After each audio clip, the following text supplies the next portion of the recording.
Morning Business, la France qui résiste.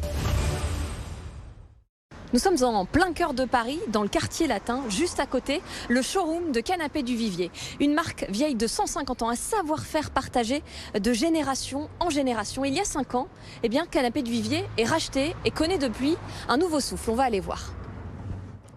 Du Vivier né en 1840. Au départ, son savoir-faire repose sur la sellerie. Puis en 1978, Jean-Marie Du Vivier, 4e du nom, décide de s'orienter vers la fabrication de canapés. Dans les années 2000, l'entreprise résiste difficilement à la concurrence internationale. En juillet 2016, Aymeric Dutoit décide alors de racheter la marque. Du Vivier Canapé était une entreprise en perte de vitesse, avec un chiffre d'affaires qui était en décroissance déjà depuis plusieurs années. Et en fait, une entreprise qui gagne à être connue. Pour appeler ça une belle pépite ou une belle endormie.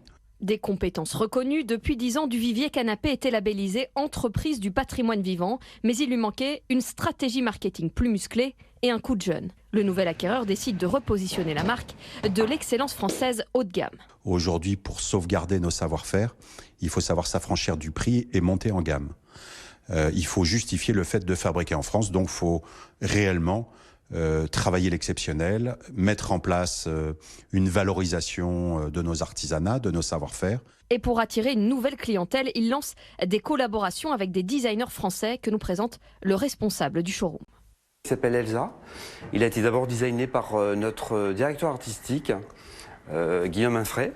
Et notre ADN, c'est lanière en cuir qui reprend tous les codes emblématiques de la marque Du Vivier. La toute dernière collection, qui est la collection Serge, elle a été dessinée par Pierre Gonalon, qui est un jeune architecte d'intérieur. Et son travail, c'est la revisite du Chesterfield. Le groupe mise aussi sur des fournisseurs français en priorité. Il a renforcé sa présence à l'étranger et développé en France son activité B2B, notamment auprès de l'hôtel de la Borde en Sologne et du Claridge à Paris.